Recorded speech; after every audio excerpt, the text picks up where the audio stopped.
Greetings, ladies and gentlemen of the YouTube. I'm Joe Atticus Inge, and welcome to a Poet Love interview.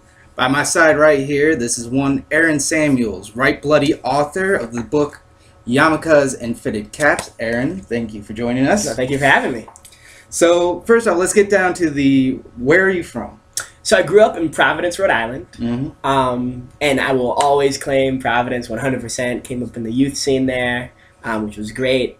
But then I spent a few years in St. Louis, and was really kind of a big part of the Washington University Poetry Slam scene, Woo Slam. And now I currently live in New York. Okay. And how did you get into poetry? How did I get into poetry? Yeah, that's a great question. I think I was really angry. I was really angry when I was a teenager. I was angry that the world was racist and sexist, and I just wanted to scream about it. And so I did. I screamed about it a lot, and I got into a lot of verbal confrontations with people. And it was suggested that I go to an open mic. And I stumbled into an open mic at AS220 in Providence, Rhode Island, and Jared Paul was hosting, and he put me on the stage and gave me a microphone, and I screamed about racism, and everybody clapped, and it was great. And I think from then on, I realized that there were spaces that I could talk about the issues that were really on my mind, and people would be receptive to them. Good. And how long ago was that? So that was in 2005. 2005. And now here at 2013, you just ranked number 3 in the Individual World Poetry Slam this couple weeks ago in Spokane, Washington. Congratulations about that. Thank you. As I said, you've been on numerous slam teams. Urbana, is that right? Mhm. Any others? Yeah, for NPS, I was on the Urbana team this year. Last year, I was on the Providence adult team, and the year before, I represented Washington University in St. Louis at the Woo Slam team. Awesome. And you're Right Bloody author, and that is, I think most people know about the process that Right Bloody goes through in picking its authors. How did you feel when they said that they were going to publish this book here? Yeah, I was really, really excited about it. It's a tough process. You have to submit, and then you have to submit a full manuscript and also make a video of a poem. It was really, really intense, but it was great, and the process really forced me to get my own stuff together and look introspectively about like what I wanted to do as an author and as a performer. And I'm really excited to be part of the Red Bloody family. All right. And the book is titled Yarmulkes and Fitted Caps. Where does the title come from? Yeah, it's a good question. So I'm Black and Jewish, and the book is a lot about my own journey, becoming a Black and Jewish man, and learning what it means to really unpack those terms. I'd say it's really a book about masculinity. If you look at the yarmulke, it's really a signpost of Jewish maleness and Jewish masculinity. And in a lot of ways, the fitted cap, I think, does a parallel function in Black culture. So really kind of looking at these two symbols as signposts of masculinity, the book kind of charts my own development and learning what it means to be a man and what it means to be a responsible man or a man who wants to identify as a feminist and be aware that being conscious of one's own masculinity can a lot of time also mean that I'm conscious of the areas where both of my cultures have been exclusive and alienating to women and to success, and really unpacking that too, and in a way like learning what it means to embrace masculinity and also being conscious of the privileges that come with it.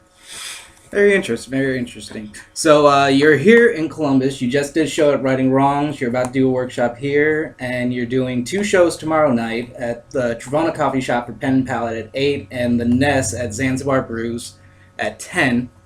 Where would you go after you leave Columbus? Yes, I'm really, really excited to be here. And after Columbus on Friday, I head to the Twin Cities, to Minneapolis and St. Paul, Minnesota, to do a few shows out there. And I'm very, very excited about that as well. Nice. Okay, just a couple last questions. Who are some of the poets that influence you? Yeah, it's a great question. I mean, I could go on forever. I'm constantly being influenced by people. I mean, I think that, like, early on, you know, one of my major influences was definitely Jared Paul. Looked up to him, still do. He's one of the few people that I ever called coach, and now he's, like, a really great mentor and friend, and I think in terms of poets who are creating work and doing their best to live by it, and kind of live according to the values that they profess. I think Jared Paul is and will always be kind of one of the best in that regards. But then I also kind of draw inspiration every day from people who are my age as well, who are like putting out new and fresh work into the scene. Nate Marshall is somebody based out of Chicago who's one of my favorite writers. Danez Smith is a fantastic writer, and recently I got the privilege of getting to look into Franny Choi's upcoming Write Bloody manuscript, and let me tell you, it is fantastic. Awesome. It is Awesome. fantastic. Awesome. Okay, one last question. This question might be kind of hard. It's something I ask everyone that I do interviews with. God forbid something should happen. Is there one poem of yours that you would like to be remembered for? Whoo! Oh man. I don't know if I've wrote it yet.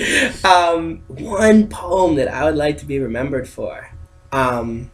It's a hard question. I mean, I definitely think if there was one larger piece of work I'd like to be remembered for, it'd be this book that you're holding in your hand, Yarmulkes and Fitted Caps. I think it's probably the best thing that I've ever created.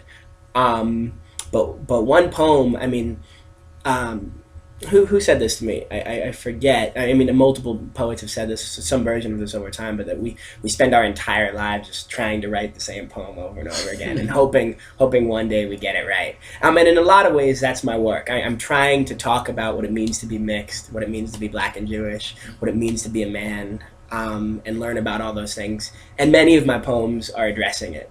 So I can't name the poem, but that is the poem that I'm trying to approach. That the asymptote of that poem, the ideal Black and Jewish man, like figuring out the universe poem that I'm shooting for.